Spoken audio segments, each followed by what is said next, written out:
உங்க family detail பத்தி சொல்லுங்கன்னு சொல்லியிருந்தீங்க. நான் வந்து பொறந்தது, வளர்ந்தது எல்லாமே மயிலாடுதுறை தான்.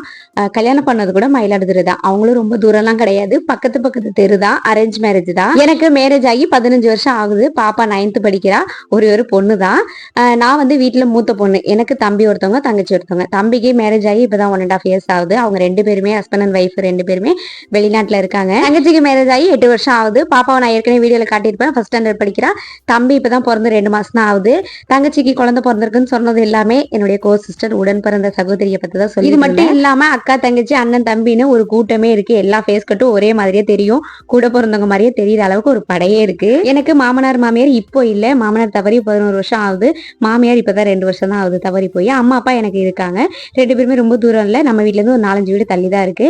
நம்மளுடைய பிசினஸ் ஒர்க் அப்படின்னா நான் ஏற்கனவே வீடியோல நிறைய சொல்லியிருக்கேன். இன்னும் கேட்டுட்டு தான் இருக்கீங்க. இட்லி மாவு, பாக்கெட் மாவு அரைக்கிற பிசினஸ் தான் வச்சிருக்கோம். நம்மளுடைய ப்ராடக்ட் வந்து பெஸ்ட்.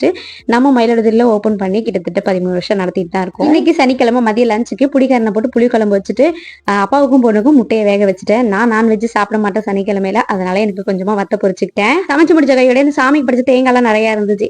சரி, இந்த சேவாப்பிள்ளையருக்கு உப்பு போடாம செய்வோம் இல்லையா, இந்த கொழுக்கட்டை எனக்கு ரொம்ப பிடிக்கும். அதை தான் செஞ்சுட்டு இருந்தேன். நல்லா 1 மணி நேரம் ஊற வச்சுட்டு அதை வடிகட்டி மிக்சியில பவுடரை அரைச்சிட்டு அது கூட வெறும் தேங்காய் மட்டும், உப்புலாம் வேற எதுவுமே போடக்கூடாது, அப்படியே நல்லா பிசைஞ்சு புடிச்சு வச்சுட்டோம்னா சூப்பரா இருக்கும். இந்த கொழுக்கட்டை யார் யாருக்கெல்லாம் பிடிக்கும்னு கண்டிப்பா கமெண்ட்ல சொல்லுங்க. நான் சொன்ன இந்த டீடைல்லாம் போதுமா? ஓகே ஃப்ரெண்ட்ஸ், நம்ம வீடியோ பிடிச்சிருந்தா லைக் பண்ணிக்கோங்க, சப்ஸ்கிரைப் பண்ணிக்கோங்க.